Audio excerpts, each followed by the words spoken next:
50살을 넘게 살면서 이런 떨림은 정말 처음이었습니다. 아니, 정확히는 제 인생에 다시는 찾아올 리 없다고 믿었던 감정이었지요. 침실의 불빛을 어둡게 낮추고 나니 제 심장 소리가 고요한 방 안에 천둥처럼 울려 퍼지는 것만 같았습니다. 10수년을 얼음장처럼 차가운 방에서 혼자 잠들던 제게 낯선 남자의 온기는 두려움이자 거부할 수 없는 구원이었으니까요. 사실 제가 다른 남자들보다 좀 큰데 정말 괜찮으시겠어요? 어둠 속에서 그가 수줍게 건넨 그 한마디, 그 말 속에 담긴 배려와 망설임을 느낀 순간 저는 대답 대신 그의 투박하고 커다란 손을 꽉 잡았습니다. 거친 나무 껍질 같으면서도 말할 수 없이 따뜻한 그 손길이 제 손등을 덮었을 때 저는 비로소 깨달았습니다. 아, 이 사람이라면 내 무너진 삶을 온전히 맡겨도 되겠구나. 죽음보다 깊은 침묵 속에 갇혀 살던 한 여자의 인생에 태풍처럼 들이닥친 이 남자의 정체는 무엇일까요? 그리고 그날 밤 두 사람의 운명을 바꾼 그 은밀한 약속은 과연 지켜질 수 있을까요? 남해 절벽 끝 폐교 공방에서 피어난 시리고도 뜨거운 황혼의 로맨스. 이들의 다음 이야기가 궁금하시다면 지금 바로 구독과 좋아요로 서윤의 용기 있는 선택을 응원해 주세요. 알림 설정을 해두시면 두 사람의 애틋한 밤 뒤에 숨겨진 거대한 진실을 가장 먼저 확인하실 수 있습니다. 자, 이제 10수년간 닫혀있던 그 공방의 문을 함께 열어보실까요? 여러분, 인생의 겨울은 예고 없이 찾아온다고들 하지만 제 인생의 겨울은 10수년 전 그날 이후로 단 한 번도 물러간 적이 없었습니다. 남해의 푸른 바다가 집어삼킨 남편과 금쪽 같은 외동딸. 그 차가운 파도 소리가 제 귓가를 떠나지 않던 날부터 저는 세상으로 나가는 문을 스스로 걸어 잠갔습니다. 사람들의 다정한 안부조차 제게는 살을 파고드는 날카로운 가시처럼 느껴졌고 저는 도망치듯 이 외딴 섬 끝자락으로 숨어들었습니다. 이곳 절벽 위에는 오래전 아이들의 웃음소리가 끊긴 폐교 하나가 버려져 있었습니다. 저는 그 쓸쓸한 공간을 개조해 작은 도자기 공방을 차렸습니다. 흙을 만지고 물레를 돌리는 일만이 제가 세상과 소통하는 유일한 방식이었죠. 흙은 거짓말을 하지 않으니까요. 제가 누르는 만큼 모양을 잡고 제가 기다리는 만큼 굳어지는 그 정직함만이 유일한 위안이었습니다. 섬마을 사람들은 가끔 저를 보며 혀를 차곤 했습니다. 저 젊은 여자가 무슨 팔자가 사나워서 저런 벼랑 끝에 혼자 박혀 사느냐고들 했지요. 하지만 제게 이곳은 집이 아니라 거대한 무덤이나 다름없었습니다. 새벽이면 어김없이 들려오는 파도 소리에 눈을 뜨고 창문을 열면 끝도 없이 펼쳐진 수평선이 저를 반깁니다. 하지만 그 풍경이 아름답다고 느껴본 적은 오래전 일입니다. 그저 오늘도 살아있구나, 아니 죽지 못해 하루를 버텨냈구나 하는 무거운 자각뿐이었죠. 찬물에 손을 담가 흙을 이기다 보면 뼈마디가 시려옵니다.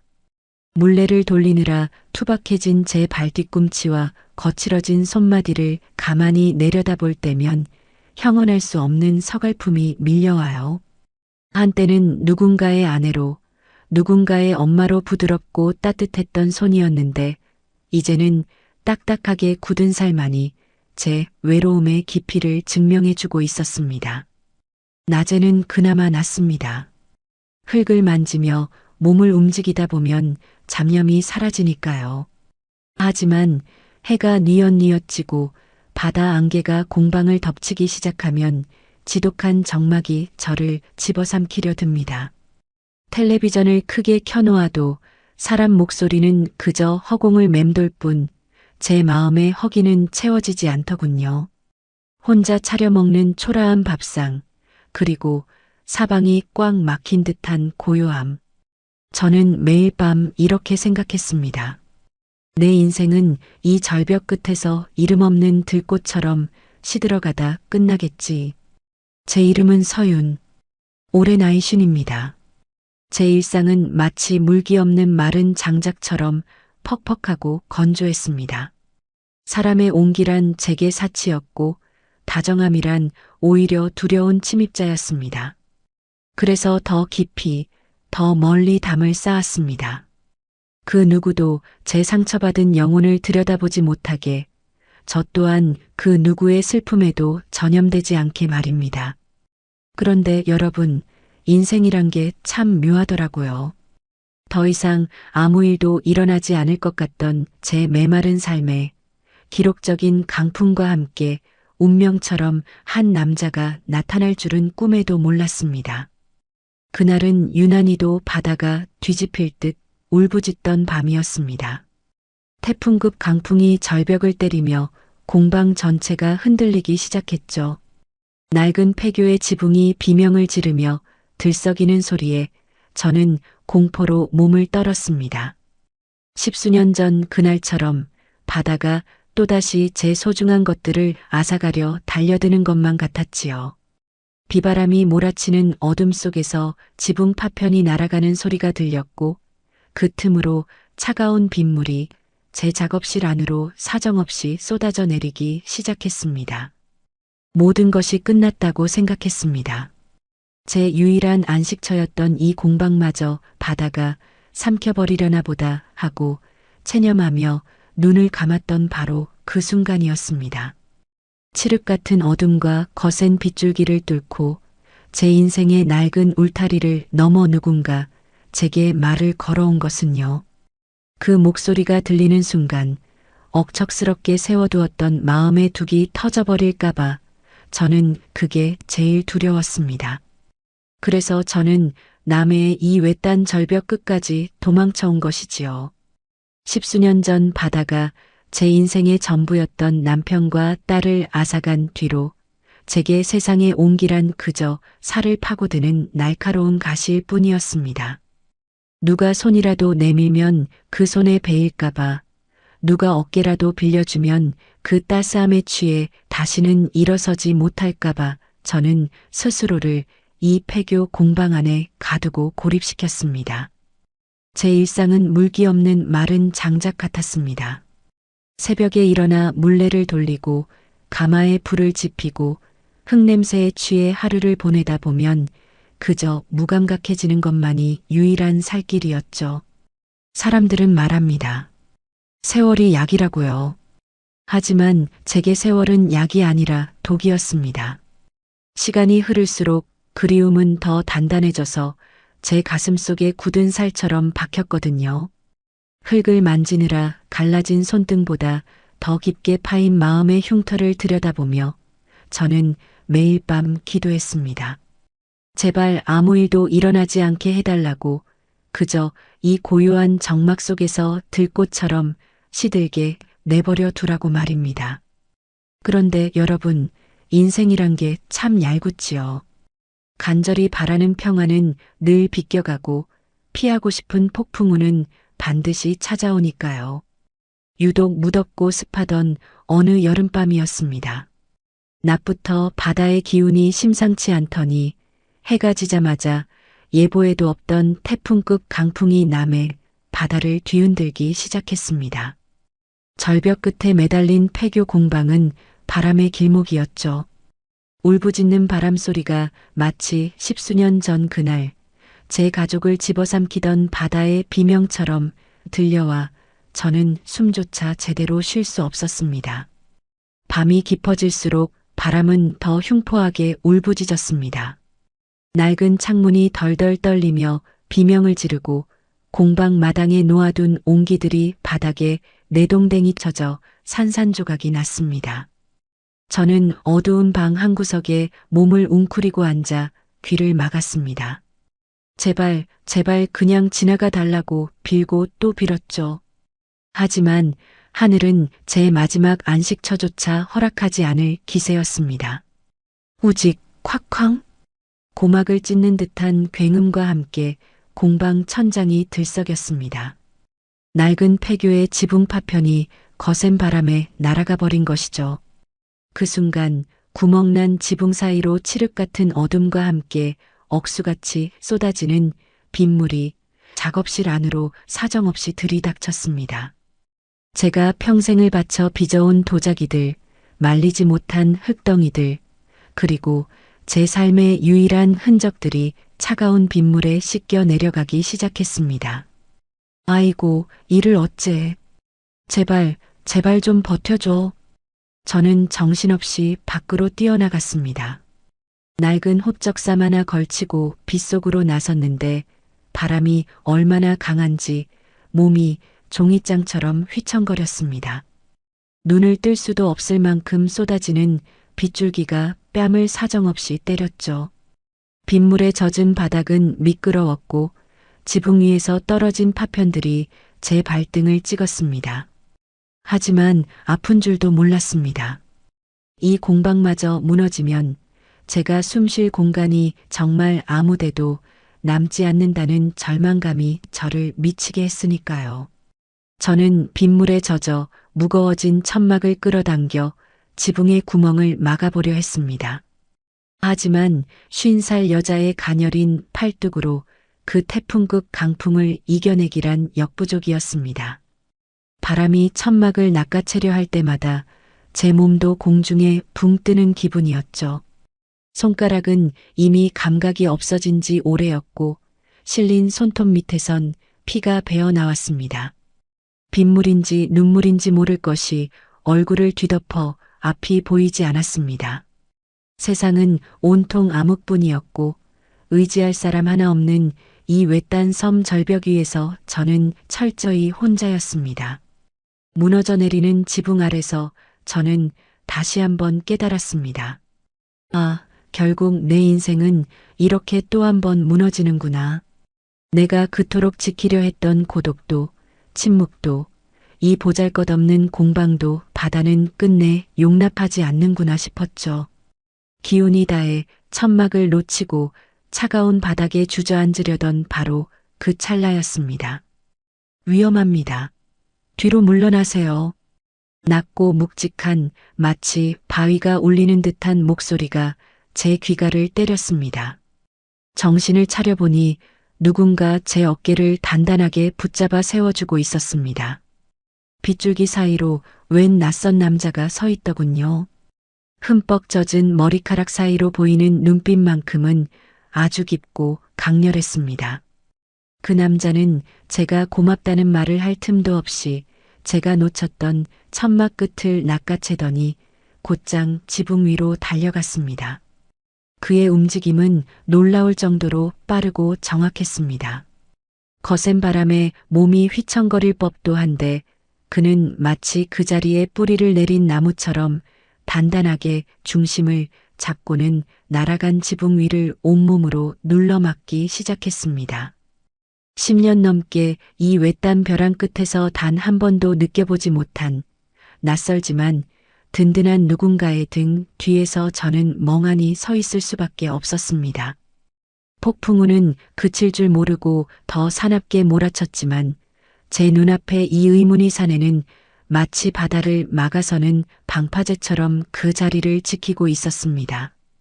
도대체 이 칠흑 같은 밤, 배편도 끊긴 이 외딴 섬 절벽 위로 이 남자는 어디서 나타난 것일까요? 제 삶의 정막을 깨뜨린 그날 밤의 기적 같은 사투가 이제 막 시작되려 하고 있었습니다. 남편과 아이를 바다에 묻고 10수년을 이 절벽 끝 폐교에서 유령처럼 살아온 제게 그날 밤의 폭풍우는 마치 세상의 종말 같았습니다. 지붕이 날아가고 빗물이 쏟아져 들어오는데 제 손끝엔 힘 하나 들어가지 않더군요.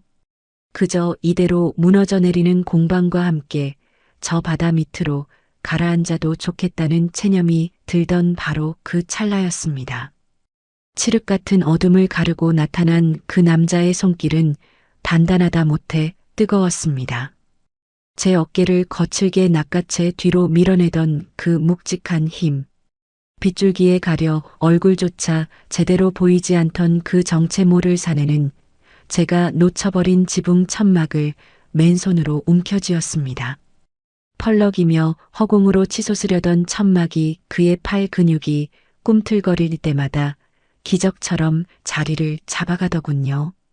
비바람에 몸이 휘청거릴 법도 한데 그는 마치 그 자리에 뿌리를 내린 거목처럼 버티고 서서 날아간 파편들을 고정하기 시작했습니다.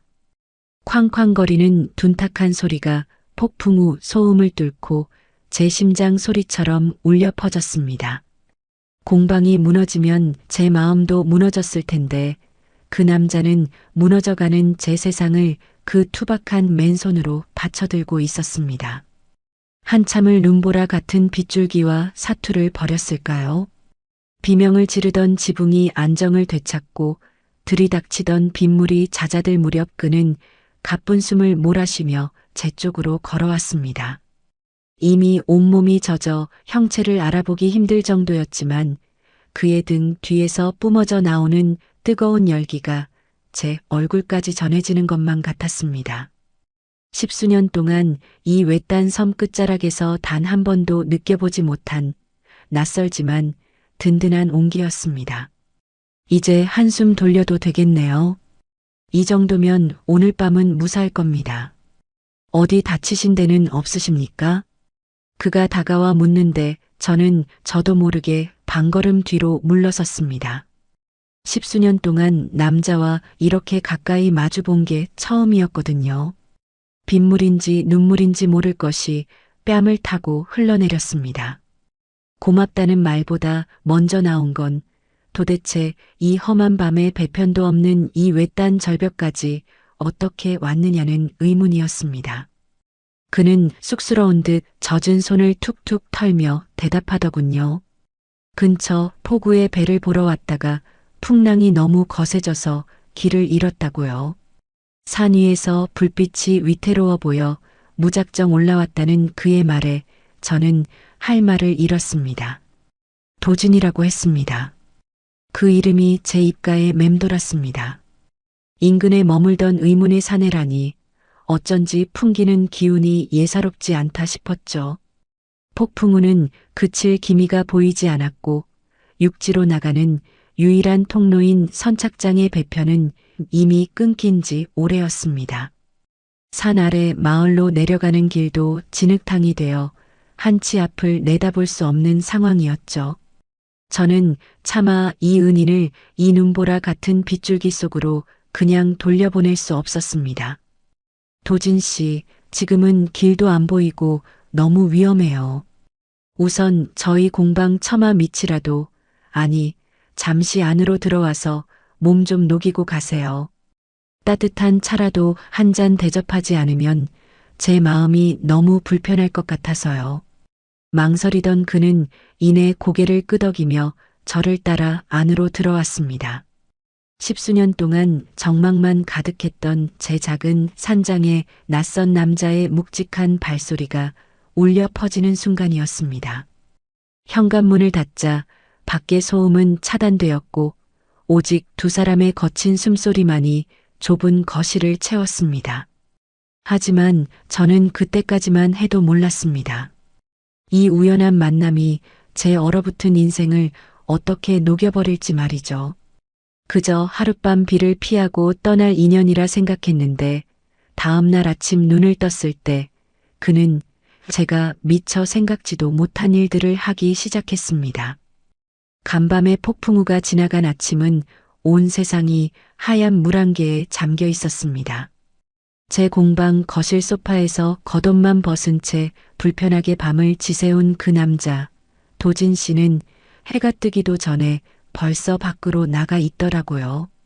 따뜻한 국이라도 한 그릇 대접하려던 참에 밖에서 들려오는 규칙적인 소리에 저도 모르게 창밖을 내다봤습니다. 뚝딱, 뚝딱, 스윽, 스윽.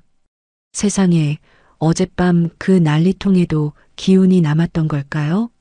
도진 씨는 어디서 구했는지 제 창고 구석에 처박혀 있던 낡은 연장들을 꺼내 들고는 지난 여름 태풍에 부서져 흉물스럽게 방치됐던 목재 울타리와 대문을 손보고 있었습니다. 무거운 통나무를 어깨에 척 걸치고 옮기는 그 남자의 뒷모습을 보는데 왠지 모르게 코끝이 찡해졌습니다. 10수년 동안 저 혼자 낑낑대며 고쳐보려다 포기하고 눈 감아버렸던 그 부서진 삶의 흔적들이 그 남자의 손길 아래 제자리를 찾아가고 있었으니까요. 제가 겉옷을 걸치고 밖으로 나가자 그는 이마에 맺힌 땀을 닦으며 희미하게 웃어 보였습니다. 일어나셨습니까? 여기 대문 경첩이 오래돼서 밑동이 다 썩었더라고요. 풍랑이 잦아들어 배가 뜰 때까지 신세 좀 져야 할 것 같은데 가만히 있자니 몸이 근질거려서 손 좀 봤습니다. 그의 목소리는 아침의 맑은 공기를 닮아 아주 담백했습니다. 저는 미안한 마음에 손사래를 쳤죠. 아이고 도진 씨, 어젯밤 일만으로도 충분한데 이게 무슨 고생이에요? 전문가도 아니신데 힘들게 그러지 마세요.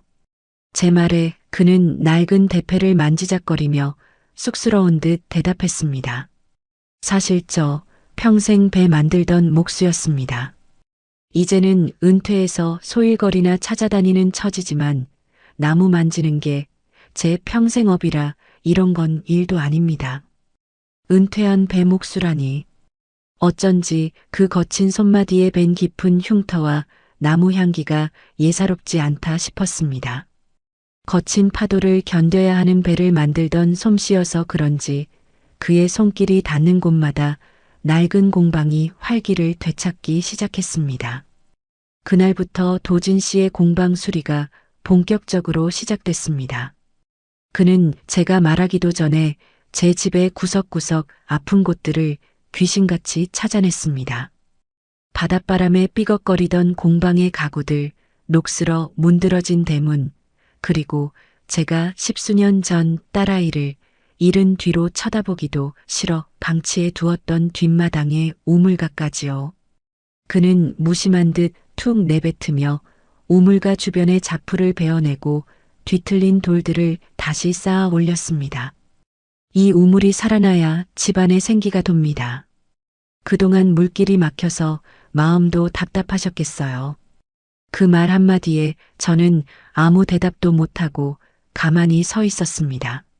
사실 추웠거든요. 몸도 추웠지만 밤마다 문틈으로 새어드는 바람소리가 마치 누가 저를 부르는 소리 같아 무서웠던 적이 한두 번이 아니었습니다. 그런데 이 남자는 말 한마디 없이 그 문을 단단하게 고쳐주고 이끼 낀 우물을 닦아내고 있었습니다. 도진 씨가 공방에 머무는 동안 10수년 동안 멈춰있던 제 시간이 다시 흐르기 시작했습니다. 그가 내는 망치 소리, 톱질 소리가 적막하기만 했던 절벽 위를 활기로 채웠고 부서진 대문이 반듯하게 서는 걸 보며 제 무너진 자존감도 조금씩 고개를 드는 것 같았습니다. 사실 그렇잖아요. 나이 50 넘어서 혼자 살다 보면 누가 예쁜 말을 해주는 것보다 이렇게 내 손이 닿지 않는 힘든 일을 묵묵히 도와주는 게 훨씬 더 가슴 깊이 와닿는 법이거든요. 도진 씨의 투박한 손길이 닿을 때마다 제 낡은 공방도 제 마음도 조금씩 새살이 돋아나고 있었습니다. 어느덧 해가 저물고 도진 씨는 오늘 일을 마친 듯 연장을 정리했습니다. 그의 옷에는 나무 톱밥이 하얗게 앉아 있었고 손은 갯바람에 빨갛게 터 있었습니다. 저는 고마운 마음에 뭐라도 대접하고 싶어 부엌으로 달려갔습니다. 하지만 여전히 서먹한 우리 사이에는 긴 침묵이 흘렀죠. 그런데 그날 저녁 떼약볕 아래서 땀 흘리던 도진 씨가 제게 건넨 시원한 보리차 한 잔과 제 아픈 곳을 세심하게 살펴주던 그 뜻밖의 손길이 제 얼음 같던 마음을 완전히 녹여버릴 줄은 정말 꿈에도 몰랐습니다. 햇살이 유독 따갑게 내리쬐던 오후였습니다. 공방 마당에서 땀을 뻘뻘 흘리며 썩은 나무 기둥을 갈아 끼우던 도진 씨가 잠시 일손을 멈추더니 제가 앉아있는 물레 쪽으로 다가오더군요. 흑투성이 손을 대충 바지에 문질러 닦고는 품 안에서 낡은 보냉병 하나를 꺼내 들었습니다. 서윤 씨, 잠시 쉬었다 하세요. 해가 너무 뜨겁습니다. 이거 드셔보세요. 그가 건넨 건 소박한 보리차 한 잔이었습니다. 하지만 그건 그냥 보리차가 아니었어요. 한 입 머금는 순간 얼음알갱이가 입안에서 기분 좋게 굴러다니며 타는 듯한 목갈증을 단숨에 씻어내 주었죠. 10수년을 혼자 살며 내 목마름은 내가 알아서 챙기는 게 당연했는데 누군가 내 숨가쁜 노동을 지켜보고 있다가 때 맞춰 시원한 물 한 잔을 건네준다는 게 이렇게 가슴 벅찬 일인 줄 예전엔 미처 몰랐습니다. 저는 쑥스러운 듯 보리차를 마시고 다시 물레 앞에 앉았습니다. 그런데 도진 씨가 제 곁을 떠나지 않고 가만히 제 발치에 시선을 멈추더군요. 흙을 밟고 물레를 돌리느라 갈라질 대로 갈라진 제 발뒤꿈치, 그리고 굳은 살이 박여 흉측해진 그곳을 빤히 쳐다보는데 저는 저도 모르게 발을 치마폭 안으로 감추었습니다. 부끄러웠거든요. 여자로서의 삶은 진즉에 포기하고 살았지만 낯선 남자 앞에서 제 고단한 세월의 흔적을 들킨 것 같아 얼굴이 화끈거렸습니다. 하지만 도진 씨는 아무 말 없이 자기 작업복 주머니에서 작은 단지 하나를 꺼냈습니다. 이거 제가 직접 산초랑 약초들을 달여 만든 기름입니다. 배목 수일하다 보면 손발이 다 터지는데 이거 바르면 금방 새살이 돋거든요. 그러더니 그 투박하고 커다란 손으로 제 발을 조심스럽게 잡아 끄는 게 아니겠어요? 저는 깜짝 놀라 뒤로 물러나려 했지만 그의 손길은 거칠면서도 놀라울 만큼 다정했습니다. 마치 갓 구워낸 도자기를 다루듯 제 발을 무릎 위에 올리고는 그 향긋한 약초 기름을 정성스럽게 발라주기 시작했습니다. 그의 손가락 끝에서 전해지는 온기는 제 발뒤꿈치에 갈라진 틈새뿐만 아니라 제 가슴 속 깊이 패여있던 고독의 틈새까지 파고드는 것 같았습니다. 10수년 동안 그 누구에게도 허락하지 않았던 제 작은 영토가 그 남자의 세심한 배려 앞에 힘없이 무너져 내리고 있었습니다. 남편을 잃고 딸을 가슴에 묻은 뒤로 저는 스스로에게 참 박하게 굴었습니다. 아파도 아픈 줄 몰랐고 상처가 나도 약 한 번 제대로 바르지 않았죠. 그게 제 죄에 대한 벌이라고 생각했으니까요. 그런데 이 낯선 남자는 제 아픔을 묻지도 따지지도 않고 그저 묵묵히 닦아주고 메워주고 있었습니다. 그의 손이 제 발목을 지날 때마다 제 눈시울이 뜨거워졌습니다. 고맙다는 말 대신 제 입술에선 마른 침만 넘어갔죠. 공방 창문 너머로 들려오는 파도 소리는 여전히 쓸쓸했지만 제 등 뒤로 비치는 오후의 햇살은 그 어느 때보다 따스했습니다. 도진 씨가 약초 기름을 다 바르고 나서야 저를 쳐다보며 빙그레 웃었습니다. 내일 아침이면 한결 부드러워질 겁니다. 너무 본인을 혹사하지 마세요, 서윤 씨. 그의 그 다정한 말 한마디가 제 꽁꽁 얼어붙었던 방어 기제를 완전히 무장해제시켰습니다. 저는 그제야 알았습니다. 내가 그토록 무섭게 밀어내려 했던 건 사람의 온기가 아니라 그 온기를 맛보고 난 뒤에 다시 찾아올지도 모를 상실의 공포였다는 것을요. 하지만 그날 밤 낡은 마루에 나란히 앉아 달빛을 바라보며 나눈 대화는 제 마음속 깊은 곳에 숨겨두었던 진짜 이야기를 끄집어내게 만들었습니다. 그가 툭 던진 한마디가 제 평생의 한을 건드렸거든요. 밤바람이 다시금 흉포하게 창문을 두드리는 늦은 밤이었습니다. 낮에 따스했던 햇살은 간대없고 검은 바다는 또다시 집어삼킬 듯 포효하며 절벽 아래를 때려댔죠. 공방 마루 한가운데 도진 씨가 지붕에서 떨어진 빗물에 젖은 장작들을 말려 피워 올린 작은 모닥불만이 파르르 떨리며 어둠을 밀어내고 있었습니다. 타닥타닥 장작 타는 소리가 정막을 깨우는 그 시간, 우리는 약속이라도 한 듯 불꽃 너머 서로의 얼굴을 멍하니 바라보았습니다.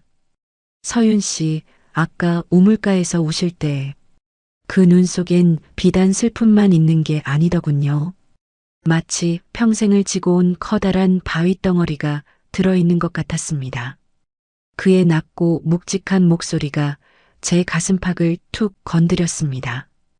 평소라면 날카로운 가시를 세워 밀어냈을 텐데 이상하게도 그날 밤은 그 불꽃의 온기 때문인지 아니면 제 발등에 남은 그 남자의 약초 향기 때문인지 마음의 빗장이 맥없이 풀려버렸습니다. 저는 무릎을 끌어안고 불꽃 속에 비치는 제 과거를 나직이 을조리기 시작했습니다. 도진 씨, 이 바다가요. 저한테서 소중한 걸 다 가져갔어요. 10수년 전 배 타는 게 제일 행복하다던 남편이랑 아빠 손잡고 강아지처럼 뛰어가던 7살 딸애를 저 검은 입속으로 삼켜버렸거든요. 시신조차 찾지 못한 그날 이후로 전 산송장이나 다름없었습니다. 남들이 말하는 세월은 제게 흐르지 않았어요. 저는 여전히 그날의 차가운 파도 속에 갇혀 있는 겁니다. 그래서 누구의 손도 잡을 수 없었고 누구의 온기도 허락할 수 없었어요. 그 온기가 제 죄책감을 일깨울까봐 무서웠거든요. 말을 마칠 때쯤 제 뺨은 이미 눈물로 범벅이 되어 있었습니다. 평생을 가슴에 눌러 담아 골마 터지기 직전이었던 그 해묵은 상처가 낯선 남자 앞에서 날 것 그대로의 살점이 되어 드러났습니다. 저는 고개를 숙이고 어깨를 들먹이며 숨죽여 울었습니다. 그런데 그때 제 앞에 도진 씨가 길게 한숨을 내뱉더니 자기 손을 가만히 불꽃 위에 갖다 대더군요. 저도 한때는 큰 배를 만드는 게 제 삶의 자부심이었습니다. 하지만 제가 공들여 만든 배가 풍랑에 뒤집혀 동료들을 잃었을 때 전 더 이상 나무를 만질 수가 없었습니다.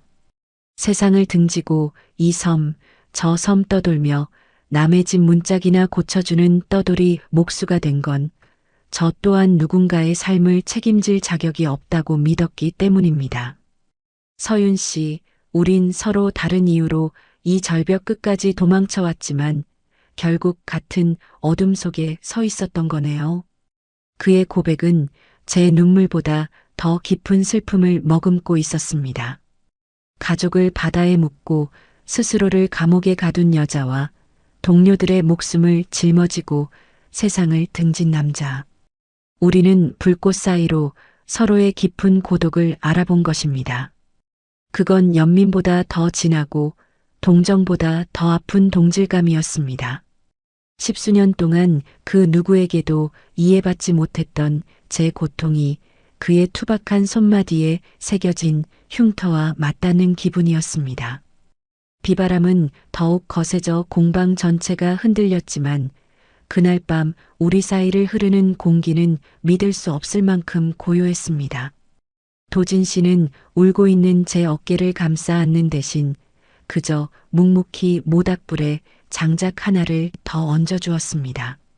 그 침묵의 배려가 제게는 그 어떤 위로의 말보다 더 따뜻하게 다가왔습니다.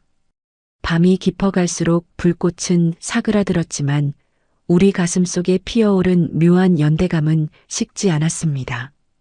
동병상련이라고 하던가요. 서로의 밑바닥을 보여주고 나니 이제는 감출 것도 두려워할 것도 없다는 해방감이 찾아왔습니다. 하지만 그 평온함도 잠시 다음 날 아침 예기치 못한 소식이 우리를 기다리고 있었습니다. 풍랑이 잦아들고 안개가 걷히면서 이제는 정말 선택을 해야 할 시간이 다가오고 있었던 것이죠. 폭풍우가 지나간 뒤에 바다는 믿을 수 없을 만큼 고요하고 푸르렀습니다. 마치 그 전날 밤에 그 처절했던 비명과 울음소리가 다 꿈이었던 것처럼 말이죠.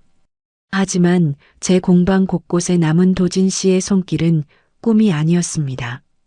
반듯하게 수리된 대문, 물길이 트인 우물, 그리고 무엇보다 제 가슴 속에 들어앉은 그 남자의 묵직한 존재감이 매 순간 저를 깨우고 있었습니다. 우리는 그날 밤 서로의 밑바닥을 보여준 뒤로 약속이라도 한 듯 더 깊은 침묵 속에서 서로를 배려하기 시작했습니다. 그건 남녀 간의 서툰 밀당 같은 게 아니었어요. 상처 입은 짐승 둘이 서로의 하자진 상처를 가만히 지켜보며 온기를 나누는 아주 시리고도 뜨거운 연민의 시간들이었습니다. 제가 물레를 돌리다 지쳐 잠시 고개를 들면 어느새 제 곁엔 따뜻한 쑥차가 놓여 있었고 도진 씨가 지붕 위에서 망치질을 하다가 내려오면 저는 말없이 그의 땀 젖은 등을 수건으로 닦아주었습니다. 그렇게 며칠이 흐르는 동안 제 공방은 더 이상 고립된 섬이 아니었습니다. 도진 씨라는 든든한 방파제가 제 삶을 막아주고 있었으니까요. 육지로 나가는 배편이 재개되었다는 소식이 들려왔지만 그는 떠날 채비를 하지 않았습니다. 저 또한 차마 입을 떼어가라는 말을 할 수가 없었죠. 우리는 이미 서로의 아픔을 어루만지는 순간들을 켜켜이 쌓으며 세상이 정해준 이름보다 더 깊은 인연의 끈으로 묶여가고 있었습니다. 그러던 어느 날 해질녘이었습니다. 노을이 바다 전체를 붉게 물들여 꼭 세상이 타오르는 것만 같던 시간, 도진 씨가 제게 손을 내밀더군요. 서윤 씨, 잠시 저 아래 절벽 산책길 좀 같이 걸을까요? 우리는 10수년 동안 제가 한 번도 발을 들여놓지 않았던 남편과 아이를 잃었던 그 바다가 내려다 보이는 절벽길을 나란히 걸었습니다. 예전 같으면 파도 소리만 들어도 심장이 조여왔을 텐데 제 옆에서 묵묵히 보폭을 맞춰 걷는 그 남자의 발소리 덕분인지 이상하게 마음이 평온했습니다. 절벽 끝, 노을이 가장 선명하게 내려앉는 바위 위에 멈춰 섰을 때 도진 씨가 제 손을 잡았습니다. 거친 나무 껍질 같으면서도 한없이 따뜻한 그 손이 제 가냘픈 손등을 덮었습니다. 서윤 씨, 저는 평생 배를 만들며 바다만 보고 살았습니다. 배는 언제나 떠나기 위해 만드는 것이라 생각했죠. 그래서 제 인생도 늘 떠도는 배처럼 정처가 없었습니다. 그런데 이 벼랑 끝 폐교에서 당신을 만났을 때 난생 처음으로 닻을 내리고 싶다는 생각을 했습니다. 그의 눈빛은 지는 노을보다 더 뜨겁게 저를 향하고 있었습니다. 나 이제 더 이상 떠돌지 않으렵니다. 당신의 그 깊은 슬픔 옆에 제 낡은 연장 가방을 내려놓고 싶어요. 남은 생은 이 공방에 부서진 구석들을 고치고 당신의 갈라진 마음 틈새에 약초 기름을 발라주며 그렇게 함께 늙어가고 싶습니다. 서윤 씨, 저를 당신 곁에 머물게 해주겠습니까? 그의 진심 어린 고백이 제 가슴을 관통했습니다. 10수년 동안 제 인생에 봄이 다시 올 거라고는 상상도 못했는데 이 남자가 제 메마른 대지에 비를 뿌리고 꽃을 피우려 하고 있었습니다. 저는 대답 대신 그 남자의 넓은 가슴에 얼굴을 묻었습니다. 그의 심장 박동 소리가 제 귓가를 울리는데 아, 살고 싶다. 다시 사랑하며 살고 싶다는 간절한 욕망이 제 온몸을 휘감았습니다. 노을이 바다 너머로 사라지고 어둠이 찾아왔지만 우리는 한참 동안 그 자리에 서 있었습니다. 이제 우리 앞에 바다는 더 이상 공포의 대상이 아니라 우리가 함께 가꾸어갈 남은 생의 배경이 되어 있었습니다. 그렇게 우리는 서로의 마지막 안식처가 되어주기로 약속했습니다. 하지만 인생이란 게 참으로 얄궂지요. 우리가 행복의 단꿈에 젖어 새로운 삶을 설계하려던 바로 그 순간 서울에서 온 뜻밖의 손님이 제 공방 문을 두드렸습니다. 그 손님은 제가 10수년 동안 애써 외면하며 묻어두었던 과거의 마지막 조각을 들고 나타났거든요. 도진 씨의 그 투박한 손이 제 가냘픈 손등을 덮었을 때 저는 비로소 깨달았습니다. 십수년 동안 제가 그토록 무겁게 걸어 잠갔던 빗장은 타인의 침입을 막기 위함이 아니라 제 안에 남은 마지막 온기마저 빠져나갈까봐 두려워 질러두었던 비겁한 생존 본능이었다는 것을요. 노을이 바다 끝자락을 붉게 태우며 사그라지는 그 순간 저는 처음으로 바다를 원망하는 대신 그 너머의 내일을 바라보게 되었습니다. 도진 씨, 저 같은 사람도 다시 웃어도 될까요? 제가 감히 이 찬란한 행복을 누릴 자격이 있을까요? 제 물음에 그는 대답 대신 잡은 손에 힘을 꽉 주더군요. 그 묵직한 압력이 제게는 그 어떤 100마디 말보다 더 확신에 찬 대답으로 다가왔습니다. 저는 그날 밤 제 인생의 마지막 페이지를 이 남자와 함께 써내려가기로 결심했습니다. 죽음보다 깊은 침묵만이 흐르던 폐교 공방에 이제는 혼자가 아닌 두 사람의 숨소리가 섞이기 시작했습니다. 우리의 사랑은 화려한 불꽃놀이 같지는 않았지만 아궁이 깊숙한 곳에서 은근하게 타오르는 숯불처럼 뜨거웠습니다. 섬마을 사람들의 입방아에 오르내리는 것이 두려워 우리는 철저히 비밀스러운 생활을 택했죠. 낮이면 도진 씨는 여전히 묵묵히 공방의 낡은 곳들을 수리했고 저는 물레 앞에 앉아 흙을 빚었습니다. 겉으로 보기엔 평범한 일상이었지만 담장 너머로 시선이 닿지 않는 우리만의 공간에선 오직 서로에게만 집중하는 밀도 높은 시간들이 흘렀습니다. 도진 씨는 참 세심한 사람이었습니다.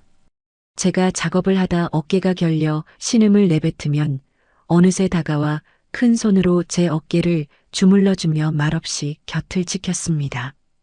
저 또한 그가 땀을 흘리며 나무를 깎을 때면 시원한 물수건을 준비해 그의 목덜미를 닦아주며 그 살갗의 뜨거운 열기를 온몸으로 느꼈습니다. 50살이 넘어 다시 시작된 이 감정은 청춘의 그것보다 훨씬 더 절박하고 소중했습니다. 내일이 없을지도 모른다는 불안감이 우리를 더 단단하게 밀착시켰으니까요. 밤이 깊어지면 우리는 공방 마루에 나란히 앉아 술 한 잔을 기울이며 세상 돌아가는 이야기를 나눴습니다. 아니, 사실 이야기는 핑계였고 서로의 체온을 확인하는 시간이었습니다. 도진 씨의 어깨에 머리를 기대고 있으면 그에게서 풍기는 진한 나무 향기와 땀 냄새가 그렇게 향기로울 수 없었습니다. 그 냄새는 저를 과거의 늪에서 끌어올려 지금 여기라는 현실에 발을 붙이게 만드는 유일한 밧줄이었습니다. 우리는 섬 사람들이 잠든 깊은 밤이면 몰래 손을 잡고 해안가를 산책하기도 했습니다. 달빛이 부서지는 파도를 보며 저는 처음으로 남편과 아이의 이름을 나직이 불러보았습니다. 도진 씨는 제 곁에서 그 이름들을 함께 들어주었죠. 슬픔을 나누면 반이 된다는 말 예전엔 믿지 않았는데 이 남자와 함께라면 그 무거운 짐도 나누어 질 수 있을 것 같다는 용기가 생겼습니다. 서윤 씨, 당신이 빚는 그 흙 속에 이제는 슬픔 대신 우리 앞날의 희망을 담아보세요. 제가 그 그릇들을 지탱할 든든한 선반이 되어드릴 테니까요. 그의 말 한마디 한마디가 제 가슴 속에 박혀 보석처럼 빛났습니다. 우리는 오직 서로의 상처를 핥아주는 연인이자 남은 생의 동반자로 거듭나고 있었습니다. 아무도 모르는 이 절벽 끝 공방은 이제 저주받은 유배지가 아니라 세상에서 가장 따뜻한 우리만의 안식처가 된 셈이었죠. 하지만 행복이 깊어질수록 제 마음 한구석에는 묘한 불안감이 피어올랐습니다. 인생은 늘 공평해서 큰 기쁨 뒤에는 반드시 시련을 준비해두곤 했으니까요. 폭풍우가 지나간 뒤에 바다가 너무나 평온한 것이 오히려 폭풍 전야의 정적처럼 느껴졌던 그날 오후였습니다. 공방 마당을 정리하던 도진 씨가 대문 쪽을 보며 멈칫 서더군요. 낯선 엔진 소리가 절벽 위까지 들려왔고 검은색 승용차 한 대가 흙먼지를 일으키며 우리 앞에 멈춰 섰습니다. 차 문이 열리고 내린 한 젊은 여자가 제 얼굴을 빤히 쳐다보는데 그 눈빛이 십수년 전 잃어버린 누군가를 너무나 닮아 있어 저는 그만 들고 있던 찻잔을 바닥에 떨어뜨리고 말았습니다. 행복이라는 게 참으로 무색하더군요. 십수년을 얼음장처럼 살다가 겨우 찾아온 변리였는데 하늘은 그마저도 시샘이 났던 모양입니다. 도진 씨와 나란히 앉아 새로 구워낸 찻잔을 나누며 이 투박한 그릇처럼 우리 남은 생도 단단하게 굳어가자고 약속하던 그 평화로운 오후였습니다. 공방 마당의 낡은 대문을 고치고 난 뒤 도진 씨가 제게 건넸던 그 환한 미소가 제 생애 마지막으로 본 그의 진심 어린 얼굴이 될 줄은 꿈에도 몰랐습니다. 갑자기 절벽 아래서부터 들려온 불길한 타이어 마찰 소리가 정적을 깼습니다. 먼지를 일으키며 나타난 검은색 승용차 석 대가 공방 마당을 점령하듯 멈춰 섰고 차 문이 열리자마자 검은 선글라스를 쓴 험악한 인상의 사내들이 들이닥쳤습니다. 그들의 구두발 아래 제가 정성껏 갖고 온 마당의 들꽃들이 무참히 짓밟히는 것을 보며 저는 본능적으로 도진 씨의 옷자락을 움켜쥐었습니다. 이보쇼, 강도진. 당신 여기서 뭐하고 있는 거야? 전 국민이 당신 찾느라 혈안이 돼 있는데 이런 구석진 데서 계집 끼고 놀고 있었나? 사내들 중 우두머리 격인 자가 비릿한 웃음을 지으며 도진 씨 앞에 섰습니다. 그들이 내뱉는 말들은 제 귀를 의심케 할 만큼 충격적이었습니다. 수십억 대의 정관계 로비 자금을 가로채 달아난 악질적인 브로커라니요. 제 삐걱거리는 문을 고쳐주고 갈라진 제 발뒤꿈치에 약초 기름을 발라주던 그 다정한 손길이 더러운 돈뭉치를 주무르던 손이었다는 말입니까? 도진 씨는 당황한 기색 없이 그들을 응시했지만 그의 꽉 쥔 주먹이 미세하게 떨리는 걸 저는 보았습니다. 사내들은 막무가내였습니다. 서류 뭉치를 제 얼굴 앞에 흔들어대며 도진 씨가 신분을 세탁하고 이곳저곳을 떠돌며 수사망을 피해 온 파렴치한 범죄자라고 소리를 질러댔습니다. 아니에요. 이분은 배목수예요. 평생 배만 만들다가 은퇴하신 분이라고요. 제가 악을 쓰며 그들 앞을 가로막았지만 덩치 큰 사내 하나가 저를 가볍게 밀쳐냈습니다. 바닥에 넘어져 손바닥이 까진 줄도 모르고 저는 도진 씨를 바라봤습니다. 제발 아니라고 말해달라고, 저자들이 사람을 잘못 본 거라고 한마디만 해달라고 간절히 기도했습니다. 하지만 도진 씨는 입술을 굳게 다문 채 저를 슬픈 눈으로 바라볼 뿐이었습니다. 그들은 도진 씨의 양팔을 거칠게 낚아채 수갑을 채웠습니다. 차가운 금소금이 공방의 고요를 찢어놓았죠. 십수년 전 남편과 아이를 삼켰던 그 시커먼 바다의 파도 소리보다 더 소름 끼치는 소리였습니다. 사내들은 도진 씨를 짐짝 취급하며 강제로 차 뒷좌석에 밀어 넣었습니다. 도진 씨, 이게 다 뭐예요? 대답 좀 해봐요. 저는 신발도 신지 못한 채 흙바닥을 달려 차를 뒤쫓았습니다. 차 유리창 너머로 보이는 도진 씨의 입술이 미세하게 움직였습니다. 미안합니다, 서윤 씨. 멀어져 가는 그의 목소리가 환청처럼 제 귓가를 맴돌았습니다. 검은 차들은 굉음을 내며 절벽길을 내려갔고 순식간에 공방 마당에는 매캐한 매연과 함께 부서진 울타리 조각들만 뒹굴었습니다. 불과 몇 분 전까지만 해도 우리는 노후의 집을 설계하고 있었는데 이제 제 앞에는 텅 빈 마당과 다시 시작된 지독한 적막뿐이었습니다. 마을 사람들은 어느새 모여들어 수군거리기 시작했죠.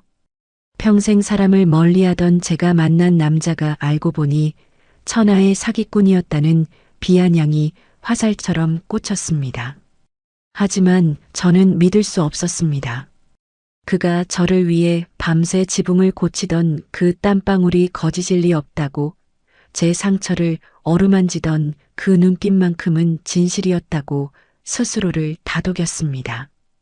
그러나 텅 빈 그의 가방 안에서 발견된 정체 모를 열쇠 꾸러미와 낡은 장부 한 권을 발견했을 때 제 심장은 다시 한번 차갑게 식어버리고 말았습니다. 그 장부의 첫 페이지에 적힌 날짜는 도진 씨가 이 섬에 들어오기 훨씬 전부터 시작되어 있었습니다. 그리고 그 안에는 제가 감히 상상도 할 수 없는 거대한 음모의 그림자가 드리워져 있었습니다. 도진 씨가 그 검은 차에 짐짝처럼 실려 떠난 뒤 공방 마당에 남은 건 매캐한 매형과 갈기갈기 찢긴 제 심장뿐이었습니다. 10수년 만에 처음으로 타인에게 내어주었던 제 마음의 빈자리가 이제는 날카로운 얼음 파편이 되어 제 가슴벽을 사정없이 찔러댔습니다. 수십억 대의 로비 자금을 가로챈 브로커라니요. 제 부서진 대문을 고쳐주던 그 단단한 손이 사실은 누군가의 피눈물을 짜낸 더러운 돈을 만지던 손이었다는 사실이 믿기지 않았습니다. 아니, 믿고 싶지 않았다는 게 더 정확한 표현이겠지요. 처음엔 그저 아니라고, 무언가 잘못된 거라고 스스로를 다독였습니다. 하지만 시간이 흐를수록 제 안에서는 배신감이라는 이름의 독버섯이 무서운 속도로 자라나기 시작했습니다. 그가 건넸던 따뜻한 보리차 한 잔, 제 발뒤꿈치에 정성스레 발라주던 약초 기름, 노을 지는 언덕에서 남은 생을 함께하자던 그 감미로운 고백까지, 그 모든 것이 저를 이용하기 위한 치밀한 연극이었다는 생각이 들자 구역질이 치밀어 올랐습니다. 아, 서윤아. 너는 참으로 어리석었구나. 그저 외딴 섬에 숨어든 범죄자에게 가장 안전한 은신처는 세상과 담을 쌓고 사는 미련한 과부의 품이었을 텐데. 그걸 사랑이라고 믿고 내 영혼까지 다 내어주었으니 얼마나 우스웠겠니? 거울 속에 비친 제 모습은 처참했습니다. 다시는 사랑 따위 믿지 않겠다고 다짐하며 세운 방어벽이 무너진 자리에 남은 건 이전보다 훨씬 더 깊고 어두운 자괴감의 늪이었습니다. 저 자신이 너무나 경멸스러워서 그가 만졌던 제 어깨와 발목을 씻어내고 또 씻어냈습니다. 하지만 그가 남긴 나무 향기와 약초 냄새는 문신처럼 제 몸에 박혀 지워지지 않았습니다. 설상가상으로 섬마을 사람들의 시선은 폭풍우보다 더 매서웠습니다. 어제까지만 해도 은둔자라며 동정 섞인 눈길을 보내던 이들이 이제는 범죄자를 숨겨준 공범이라도 되는 양 저를 몰아세웠습니다. 시장통에 나가면 사람들은 제 뒤에서 노골적으로 손가락질하며 수군거렸습니다. 세상에, 그 서윤이네 공방 여자 말이야. 평생 수절하는 척하더니 결국 외지 사기꾼이랑 눈이 맞았다며? 그놈이 숨겨둔 돈이 수십억이라는데 혹시 저 여자도 한몫 챙긴 거 아냐? 그들의 싸늘한 멸시는 날카로운 화살이 되어 제 심장에 꽂혔습니다. 10수년 전 남편과 아이를 잃었을 때 느꼈던 그 지독한 고립감이 다시 저를 덮쳤습니다. 아니, 그때보다 더 잔인했습니다. 그때는 슬픔이라도 있었지만 지금은 모욕과 수치심뿐이었으니까요. 저는 결국 공방 문을 걸어 잠그고 다시 어둠 속으로 숨어들었습니다. 물레는 멈췄고 가마의 불은 식어버렸습니다.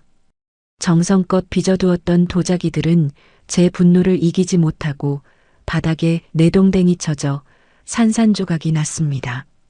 칠흑 같은 어둠 속에 웅크리고 앉아 있으면 환청처럼 도진 씨의 목소리가 들려오는 것 같아 귀를 막고 비명을 질렀습니다.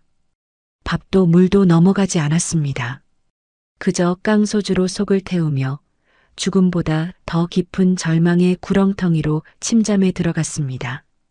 바다가 남편과 아이를 앗아갔다면 도진이라는 남자는 제게 남은 마지막 인간에 대한 신뢰와 삶의 의지를 통째로 도려내 간 것입니다. 이제 제게 남은 건 비바람에 삐걱거리는 낡은 폐교 건물과 그가 고쳐놓아 더 가증스럽게 느껴지는 대문뿐이었습니다. 그렇게 하루하루 말라가던 어느 날 밤이었습니다. 아무도 찾지 않는 이 저주받은 공방의 문을 누군가 거칠게 두드렸습니다. 마을 사람들의 항의인가 싶어 무시하려 했지만 문틈으로 들려온 그 목소리는 제 심장을 다시금 먹게 만들었습니다. 서윤 씨, 문 좀 열어보세요. 도진 형님에 대해 드릴 말씀이 있습니다. 낯선 남자의 다급한 외침에 저는 비틀거리며 문을 향해 걸어갔습니다. 그가 남긴 이 지옥 같은 현실을 끝낼 수만 있다면 그게 무엇이든 상관없다는 심정으로 빗장을 풀었습니다. 문 밖에는 도진 씨와 함께 배를 만들었다던 낯익은 얼굴의 젊은 청년이 흠뻑 젖은 채 서 있었습니다.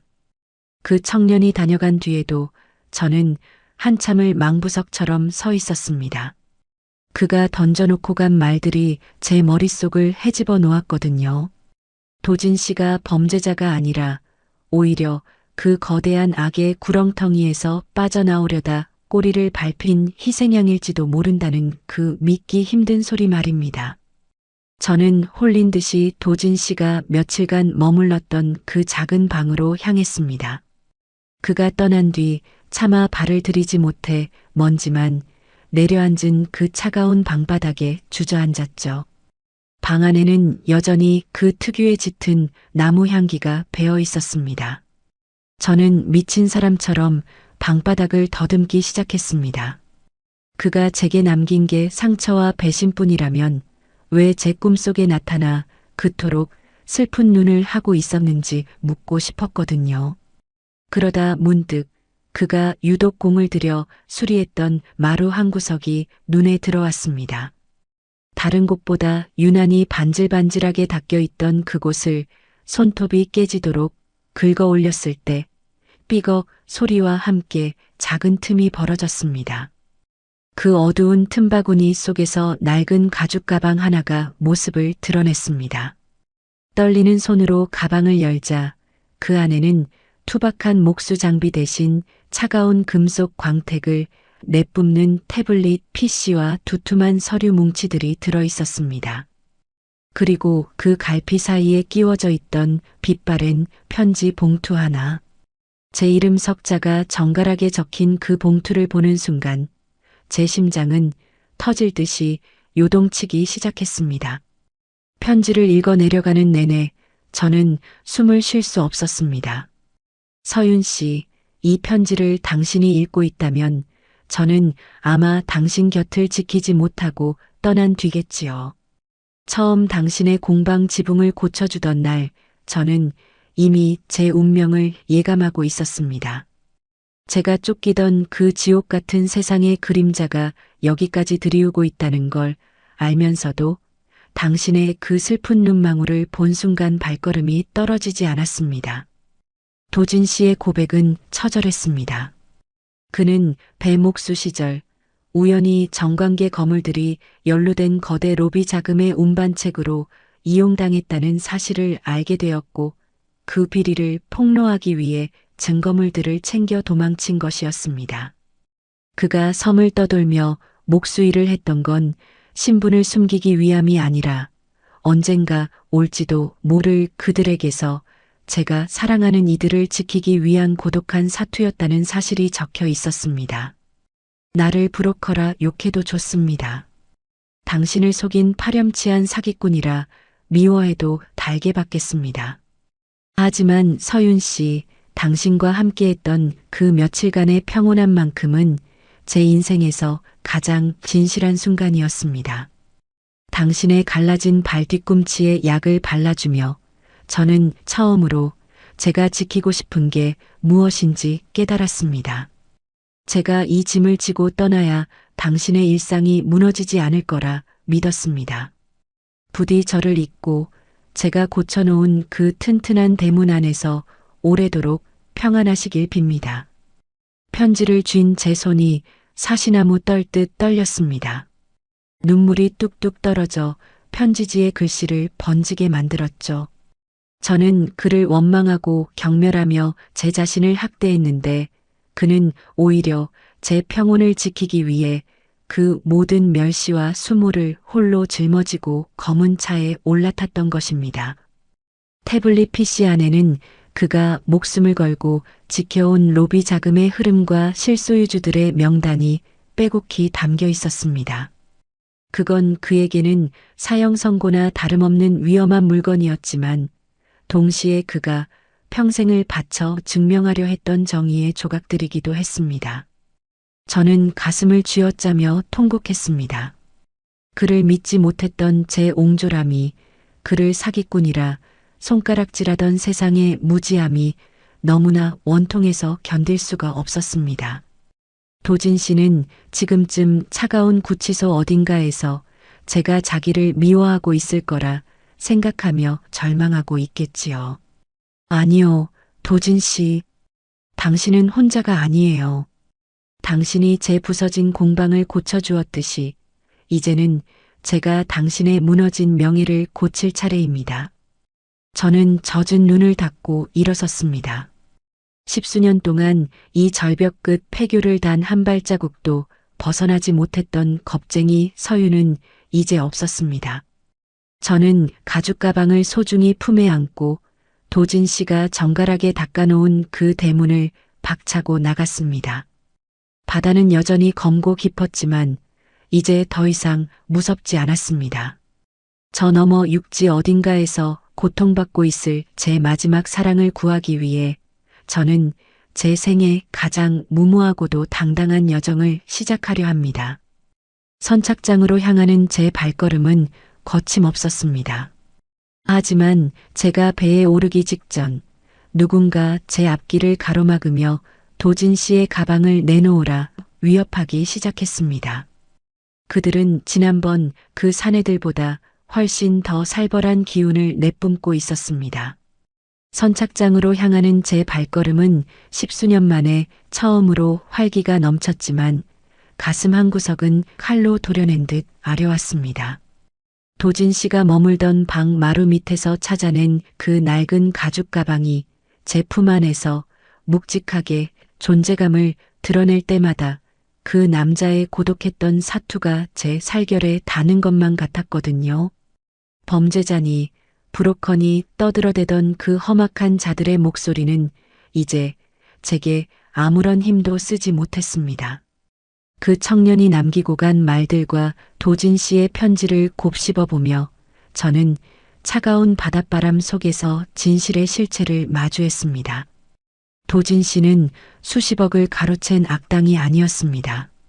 그는 거대 로펌 내부에서 벌어지는 추악한 정관계 로비와 비자금 세탁의 실체를 가장 가까이서 목격했던 사람이었습니다. 그 더러운 돈의 흐름을 끊어보겠다고 누군가는 바로잡아야 한다고 믿으며 그 로펌의 비밀 장부와 증거들을 들고 나온 공익 제보자였던 것이지요. 아, 그 가여운 사람. 얼마나 무서웠을까요?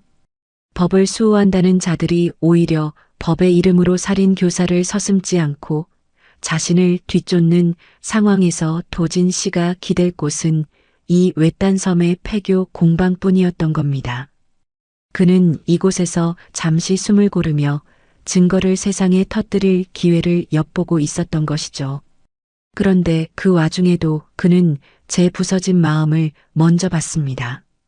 제 지붕을 고치고 제 발뒤꿈치에 약을 발라주던 그 모든 순간순간 그는 자신을 향해 좁혀오는 죽음의 그림자를 느끼면서도 오직 제 평온만을 걱정했던 것입니다. 편지 속의 구절들이 제 가슴에 박혀 피를 흘리게 했습니다. 그는 자신이 이곳에서 잡혀가는 것이 차라리 다행이라 여겼더군요. 자신이 순순히 끌려가야만 저들이 이 조용한 공방을 더 이상 해집지 않을 것이고 제가 범죄자에게 속은 불쌍한 여자로 남아야만 저들의 타깃에서 벗어날 수 있다고 믿었던 겁니다. 저를 위해, 오직 저를 지키기 위해 그는 사랑하는 여자의 눈앞에서 파렴치한 사기꾼이 되는 길을 택했습니다. 도진 씨, 당신은 왜 그렇게 바보 같나요? 그 짐을 왜 혼자 다 짊어지고 간 건가요? 저는 선착장 대기실 의자에 앉아 가방을 꼭 껴안았습니다. 그 안에 태블릿 PC에는 로펌이 어떻게 정관계 인사들에게 뇌물을 뿌리고 무고한 사람들을 희생시켰는지에 대한 피 묻은 기록들이 가득했습니다.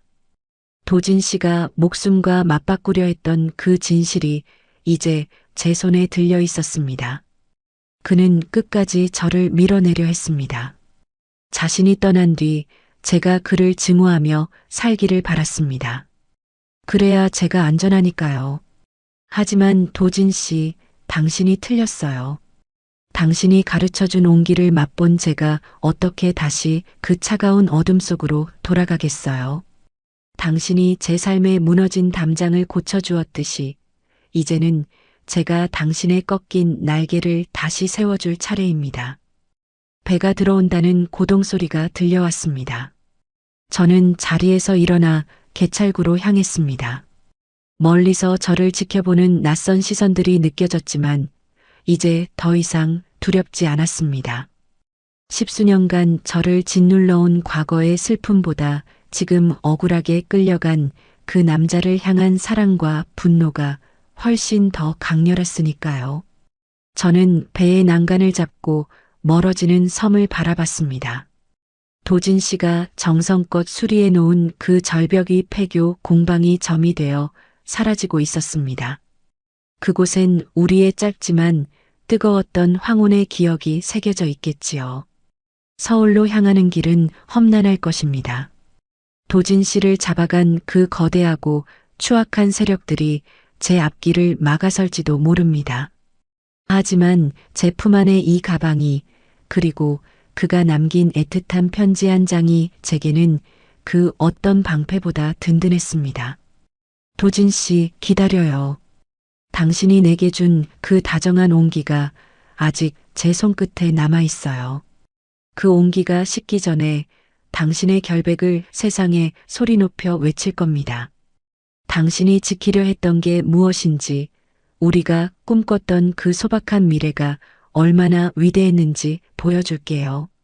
선착장을 벗어나 육지에 발을 내딛는 순간 검은 정장을 입은 사내들이 제 주위를 에워싸기 시작했습니다.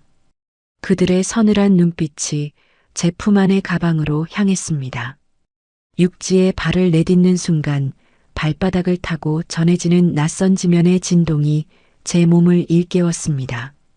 십수년간 저를 가두었던 그 좁은 섬, 그 절벽 끝 폐교 공방을 벗어난다는 것이 이렇게나 두렵고도 떨리는 일인 줄 예전엔 미처 몰랐습니다. 하지만 제 품 안에서 묵직하게 존재감을 드러내는 도진 씨의 낡은 가죽 가방이 그 차가운 가죽의 감촉이 제게 말해주고 있었습니다. 서윤아, 이제는 내가 그 사람을 지킬 차례라고 말이죠. 도진 씨, 당신은 참 바보 같은 사람입니다. 어떻게 그 무거운 짐을 혼자 짊어지고 저를 향해 그토록 다정한 미소만 지어 보였나요? 당신이 제 부서진 대문을 고치고 우물을 닦아내던 그 손길 하나하나가 사실은 저를 지키기 위한 마지막 기도였다는 걸 이제야 알았습니다. 당신은 제가 그저 범죄자에게 속은 가련한 여자로 남길 바랐지만 저는 이제 당신이 지켜준 그 평온한 일상 뒤에 숨지 않기로 했습니다. 당신이 목숨을 걸고 지켜낸 그 진실이 지금 제 가슴팍에서 뜨겁게 고동치고 있으니까요. 선착장을 빠져나와 서울행 버스에 몸을 싣자 창밖으로 멀어지는 바다가 보였습니다. 평생 제 남편과 아이를 앗아간 원수라고만 생각했던 그 푸른 물결이 오늘은 왠지 도진 씨의 깊은 눈빛을 닮아 보였습니다. 저는 가방 속에 든 태블릿 PC와 서류 뭉치들을 다시 한번 확인했습니다. 거대 로펌의 추악한 로비 자금과 정관계 인사들의 실명이 적힌 그 기록들은 도진 씨에게는 사형 선고였겠지만 제게는 그를 구출할 유일한 밧줄이었습니다. 서울로 향하는 길은 멀고도 험했습니다. 휴게소에 잠시 멈출 때마다 검은 정장을 입은 사내들이 제 주위를 맴도는 것 같은 기분에 심장이 조여왔습니다. 그들은 도진 씨를 잡아간 그 거대하고 추악한 세력의 사주를 받은 자들이겠지요. 하지만 저는 겁나지 않았습니다. 십수년 전 사랑하는 이들을 속수무책으로 보내야만 했던 그 무기력한 서유는 이제 죽었습니다. 지금의 저는 사랑하는 남자의 명예와 목숨을 되찾기 위해 지옥불 속이라도 뛰어들 준비가 된 여자니까요. 서울의 공기는 섬의 갯내음과는 사뭇 달랐습니다. 매캐한 매연과 숨가쁜 소음들이 저를 압박해왔지만 저는 단 한 번도 목적지를 잊지 않았습니다. 서초동 검찰청 앞 거대한 법의 상징물들이 세워진 그 차가운 건물 앞에 섰을 때 저는 잠시 숨을 골랐습니다. 이 문을 넘어서는 순간 제 평온했던 일상은 영영 돌아오지 못할 강을 건너게 될 것임을 알고 있었습니다. 하지만 도진 씨가 제게 준 그 짧지만 찬란했던 사랑에 비하면 이 정도의 위험은 아무것도 아니었습니다. 도진 씨, 당신이 그랬죠. 배는 언제나 떠나기 위해 만드는 것이라고요. 이제 제가 만든 이 진실이라는 배를 타고 당신에게 가려 합니다. 당신이 제 무너진 자존감을 세워주었듯이 이제는 제가 당신의 꺾인 날개를 다시 펴게 해줄게요. 검찰청 로비로 들어서는 제 발걸음은 단호했습니다. 안내 데스크의 직원이 의아한 눈빛으로 저를 쳐다봤지만 저는 품 안의 가방을 고쳐 잡으며 당당히 말했습니다.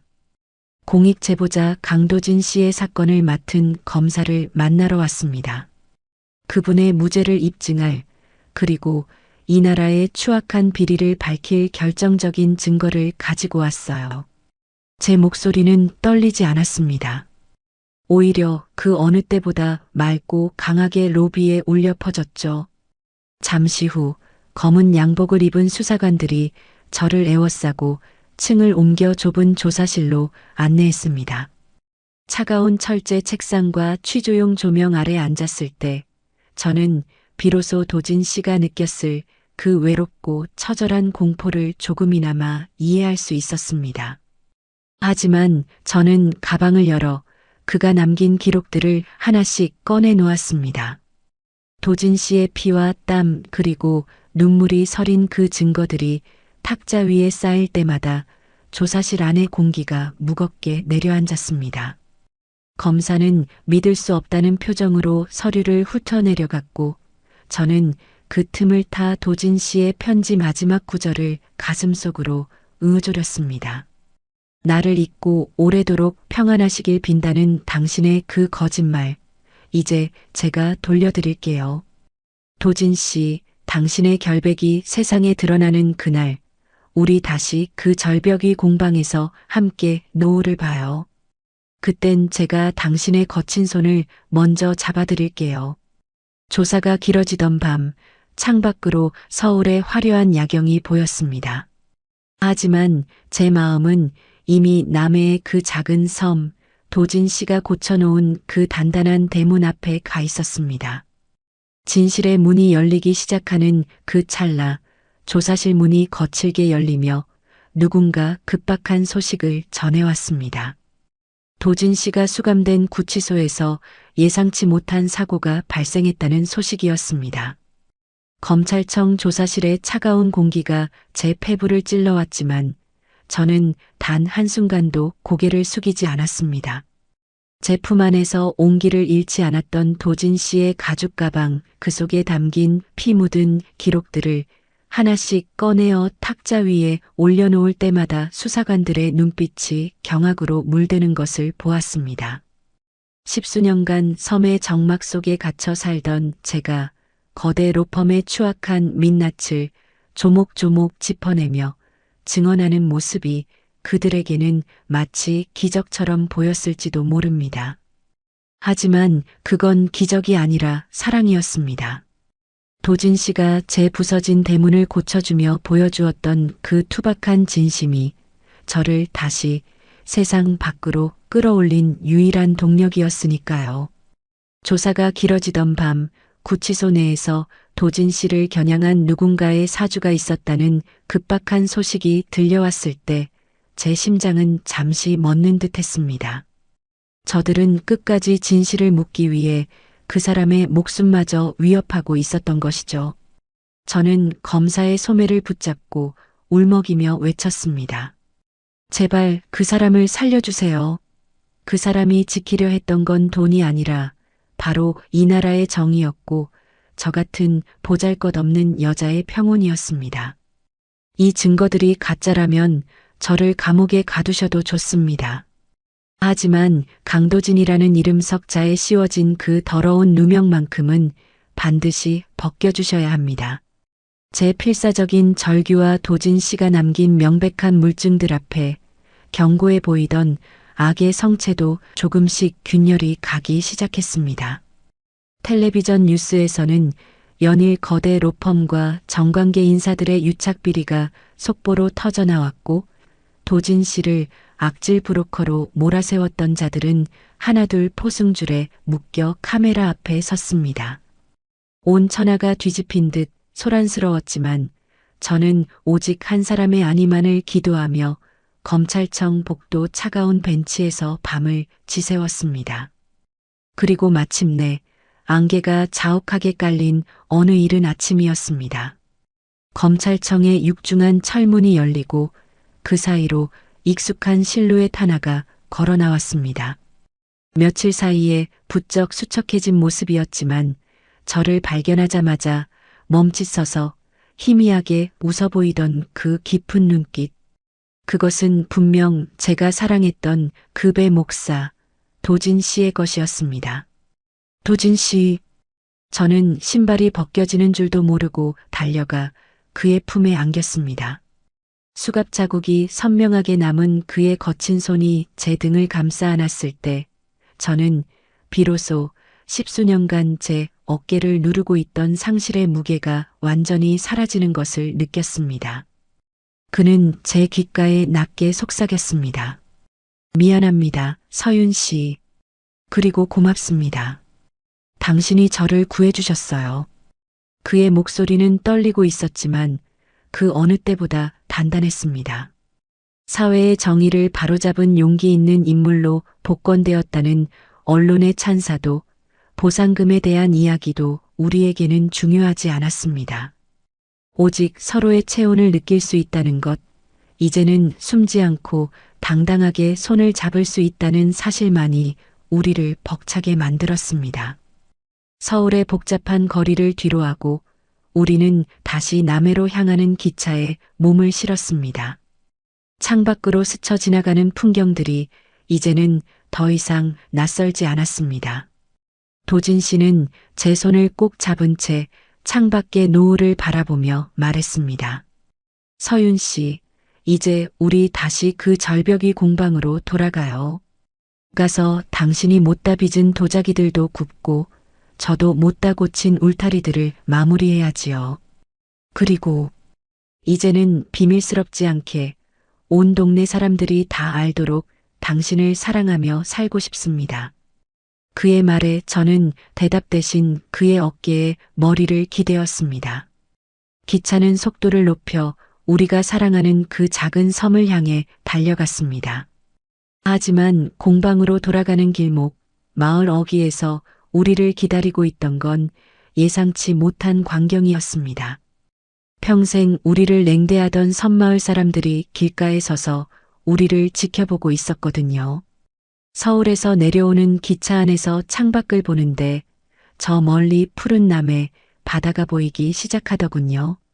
10수년 전 제 모든 것을 앗아갔던 그 바다가 오늘은 왠지 저를 품어주려는 듯 잔잔하게 일렁이고 있었습니다. 옆자리에 앉은 도진 씨가 제 떨리는 손을 가만히 맞잡아 주었을 때 저는 비로소 실감했습니다. 아, 이제 정말 긴 겨울이 끝났구나. 우리 인생에도 드디어 봄이 오고 있구나 하고 말이죠. 섬마을 선착장에 내렸을 때 저는 깜짝 놀라고 말았습니다. 우리를 사기꾼이라며 손가락질하던 마을 사람들이 길목마다 서서 우리를 기다리고 있었거든요. 누군가는 쑥스러운 듯 갓 잡아올린 생선 한 마리를 툭 건네고 누군가는 그동안 미안했다며 제 손을 꼭 잡아주었습니다. 도진 씨의 진실이 세상에 알려지면서 그 차가웠던 멸시의 시선들이 따뜻한 환대로 바뀌어 있었습니다. 절벽 위 우리들의 공방으로 올라가는 길은 유독 향기로웠습니다. 도진 씨가 떠나기 전 고쳐놓았던 그 튼튼한 대문이 우리를 반겨주더군요. 우리는 짐을 풀기도 전에 마당에 서서 한참 동안 서로를 바라봤습니다. 서윤 씨, 이제 도망치지 않아도 됩니다. 누군가의 눈치를 보며 숨어 사랑하지 않아도 돼요. 여기 당신의 흙냄새가 나는 이 마당 옆에 제 나무 냄새 가득한 목공실을 새로 지으려 합니다. 괜찮겠습니까? 도진 씨의 물음에 저는 대답 대신 눈물 섞인 미소를 지었습니다. 그날부터 우리 공방 옆에는 햇살이 가장 잘 드는 자리에 목공실 공사가 시작되었습니다.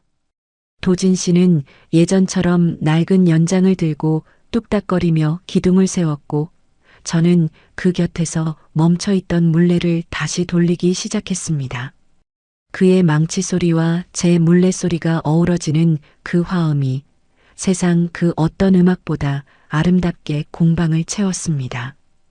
도망과 불안으로 점철되었던 우리들의 지난 세월은 이제 저 먼 바다로 흘려보냈습니다.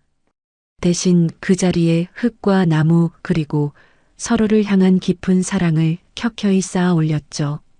이제 제 도자기에는 슬픈 눈물 자국 대신 따스한 햇살의 온기가 스며들었고 도진 씨가 깎는 나무 의자에는 누군가를 기다리는 설렘이 담겼습니다. 목공실이 완공되던 날 우리는 소박한 약혼식을 올렸습니다. 화려한 예식장도 비싼 드레스도 없었지만 마을 사람들이 가져다 준 들꽃 다발과 우리가 직접 빚고 깎아 만든 찻잔 세트면 충분했습니다. 도진 씨는 제 손가락에 직접 깎아 만든 나무 반지를 끼워주며 맹세했습니다. 남은 생은 오직 저라는 사람의 안식처가 되어주겠다고요. 저 또한 그의 투박한 손을 잡으며 약속했습니다. 당신이 지켜준 이 평온한 일상을 소중히 가꾸며 당신의 지친 영혼이 언제든 쉴 수 있는 따뜻한 가마터가 되어주겠노라고 말이죠. 여러분, 인생이란 게 참 묘하지요? 끝이라고 생각했던 그 절벽 끝에서 새로운 시작을 만났으니 말입니다. 십수년을 고립된 채 죽어있던 제 가슴에 다시 꽃을 피워준 건 거창한 무언가가 아니라 빗속에서 제 어깨를 잡아주던 누군가의 다정한 온기였습니다. 혹시 지금 어두운 폭풍우 속을 지나고 계신 분이 있다면 부디 희망을 놓지 마시길 바랍니다. 당신의 무너진 담장을 고쳐줄 누군가는 반드시 나타날 테니까요. 오늘 서윤과 도진의 따뜻한 황혼 로맨스 끝까지 함께 해주셔서 정말 감사합니다. 이 이야기가 가슴 뭉클하셨다면 구독과 좋아요로 저희의 새로운 시작을 응원해주세요. 여러분의 소중한 댓글 하나하나가 다음 이야기를 써내려가는 큰 힘이 됩니다. 알림 설정까지 해주시면 서윤과 도진의 행복한 뒷이야기를 가장 먼저 만나보실 수 있습니다. 오늘도 사랑이 가득한 하루 보내시길 바랍니다. 여러분의 일상에도 따스한 햇살이 가득하시길 빌게요. 저는 다음에 더 깊은 감동이 담긴 이야기로 다시 찾아오겠습니다. 고맙습니다.